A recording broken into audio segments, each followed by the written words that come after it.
Tonight's DJNTV show is sponsored in part by Electro Voice,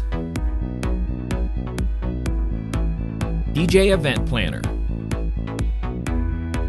ADJ, NLFX Professional, Promo Only, Newmark, and DJNTV Insiders. Let's talk about Facebook drama and DJs, because that doesn't happen very often.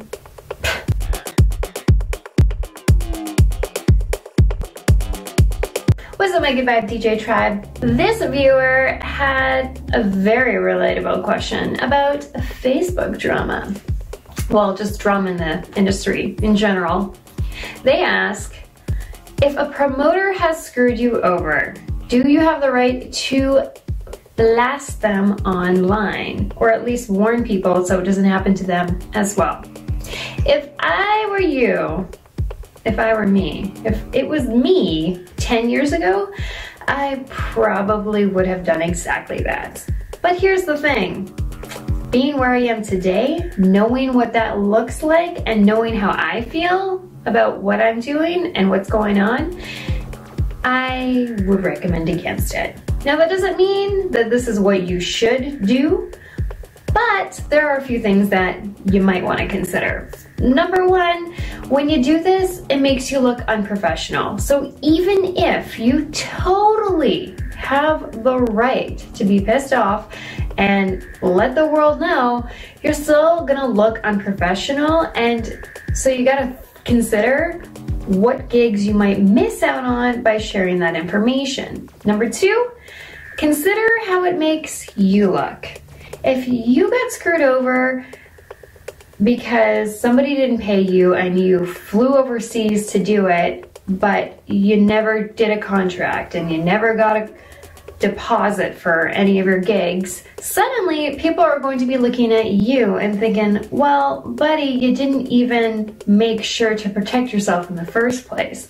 Now, that doesn't make it okay for somebody to screw you over. However, you got to think about what you might have missed in that process. Three, how can you grow and learn from this experience? Seriously, this is an opportunity to learn and grow and do differently moving forward. And if you get stuck on social media complaining about a situation, is it really bringing value into your life? Is it really helping you to grow? Or is it just furthering the conversation about how you are this individual that got screwed over and you're not really ever taking responsibility for your part in the situation? Now, this part burns. I totally get it. We've all been there. We've all, paid too much money for a product that didn't do crap. Meanwhile, had we done a little bit more research, we would have known, which doesn't justify the person screwing us over in the first place. But if we're not learning the lesson in these experiences, we just continue to make these mistakes over and over and over again until we become the people on Facebook that are complaining about everything and anything and not actually making any changes. And that, to me, my friend, is just an awful way to live. Now, again, I'm not saying that this is the best advice for your particular situation, and I just feel like you need to consider this from a lot of different angles. Now, if someone approaches you and says, hey, look, I noticed you used to work with this promoter. What was that experience? That would be your opportunity to say, I'd get my money up front. I'd get a contract. I don't work with them anymore, but I wish you the best of luck.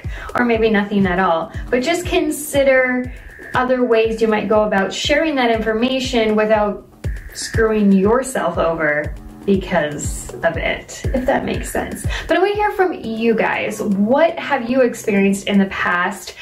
And how did you learn and grow from it? Or maybe how did you get too wound up in, you know, social media drama and it just didn't really help you? Let us know in the comments below. And as always, hashtag your Ask Kilma questions on Twitter, Facebook, and Instagram, or you can always email me at beats@kilmamusic.com with your anonymous questions.